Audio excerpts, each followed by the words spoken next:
আসসালামু আলাইকুম রহমতুল্লাহ। আজকে আমরা 18তম ক্লাস করব। এতদিন আমরা শিখছি, হরফ শিখছি, তানবিন শিখছি, তাসদিদ শিখছি, জজম শিখছি, ঠিক আছে। কিন্তু এই যে হরফগুলা, এগুলো তো আর কোরআন শরীফে ভাঙ্গা ভাঙ্গাভাবে আসবে না, ঠিক আছে। এগুলো একটা মিল আসবে। তাহলে এক হরফের সাথে আরেক হরফে কীভাবে মিল হবে, আজকে সেইভাবে আমরা আলোচনা করব ইনশাআল্লাহ। এবং এই যে মিল, এই মিলের একটা নাম আছে, সেটা হচ্ছে মোরাক্কাবের বিবরণ।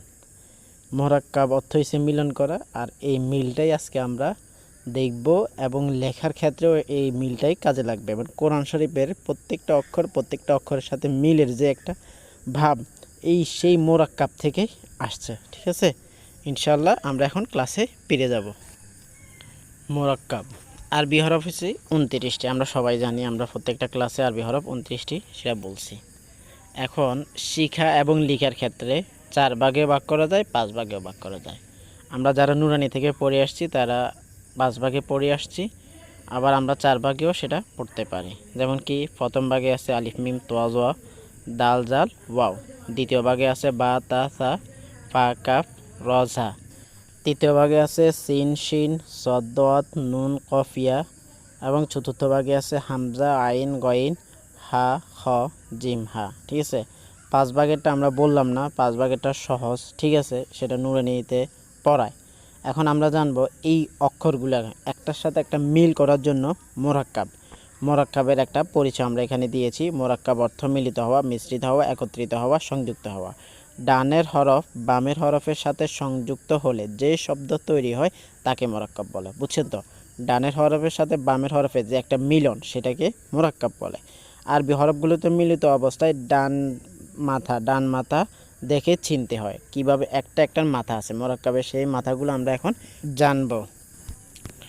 যেমন বায়ের মাথা দিয়ে 5 হরফ, বা আলিফ নুন আলিফ ইয়া আলিফ তা আলিফ সা আলিফ। হায়ের মাথা রয়েছে 3 হরফ, হা আলিফ জিম আলিফ খ আলিফ। সিনের মাথা 2 হরফ, সিন আলিফ শিন আলিফ। সদের মাথা দিয়ে 2 হরফ, সদ আলিফ দদ আলিফ। তোয়ার মাথা দিয়ে 2 হরফ, তো আলিফ জো আলিফ। আইনের মাথা দিয়ে 2 হরফ, আইন আলিফ ওয়াইন আলিফ। ফার মাথা দিয়ে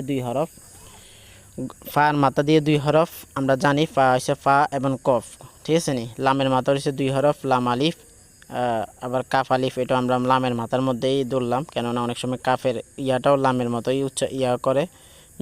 মিমের হচ্ছে 2টা, মিমের 2টা বলতে মিমের মতো লিখতে 2টা, মিম আলিফ হা আলিফ, ঠিক আছে। বাকি 7টার মধ্যে মানে মোরাক্কাব হয় না, যেমন দাল জাল র ঝা ওয়াও হামজা আলিফ। এরা নিজেরাই একা একা একটা শব্দ হইতে মানে একটা হরফ হয়, কিন্তু এরা কি হয় না, মোরাক্কাব হয় না।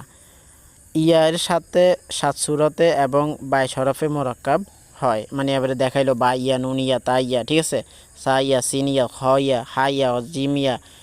এই সবগুলা মানে ইয়ার মাথা দিয়ে ভাবে, ওয়াওর মাথা দিয়ে আপনি পড়লে বা ওয়াও নুন ওয়াও ইয়া ওয়াও হা ওয়াও খ ওয়াও জিম ওয়াও। আপনি এখানে ওয়াও বাদ দিয়ে দিলেন, ইয় বাদ দিয়ে দিলেন। তাহলে আমি পড়তে চাই হার লগে বা পড়তে চাই, হা বা খ বা, ঠিক আছে, জিম বা, তারপরে সে নুন বা ইয়া বা। এই যে একটা মিল, এই যে মিল আসছে, এটাই হলো মোরাক্কাবের কাজে হয়েছে মিলানো, ঠিক আছে। একটা হরফের সাথে আরেকটা হরফের মিলন ঘটানো হয়েছে মোরাক্কাবের কাজ। এই মোরাক্কাবের যে হরফগুলো মিলন, এই মিলনের মাধ্যমে পুরো কোরআন শরীফটাই মিলানো হয়েছে, ঠিক আছে। আমরা সামনে যাই। আমরা ওয়াও এবং আলিফে ইয়ার কথা আমরা আগেই বলে ফেলছি। এবারে যেগুলোতে আবার মোরাক্কাব হয় না, সেগুলো কিন্তু দাল ওয়াও জা ওয়াও, এগুলো কিন্তু আলাদা, ঠিক আছে। এগুলোর সাথে মিল হচ্ছে না, আমরা এখানে আমরা বোর্ডে দেখতে পাচ্ছি। তারপরে 7 সূরাতে বাকি 2 সূরত 7 হরফের নকশা দিয়ে দিছে, বা হা সদ আইন লাম মিম দাল। এভাবে কি হয়, একটা সাথে মিশে যায়, ঠিক আছে।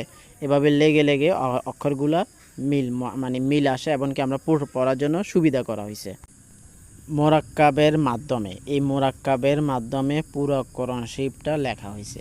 মোরাক্কাবের কাজ হলো প্রত্যেকটা হরফের মাথা দিয়ে কিভাবে একটা শব্দের সাথে আরেকটা শব্দ যোগ করা হয়েছে, সেই সম্পর্কে মোরাক্কাবকে নেওয়া হয়েছে।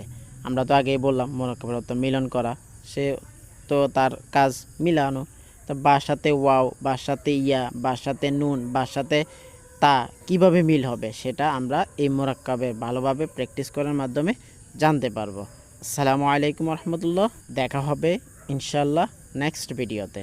আপনারা অপেক্ষা করুন, আসবো আমরা নতুন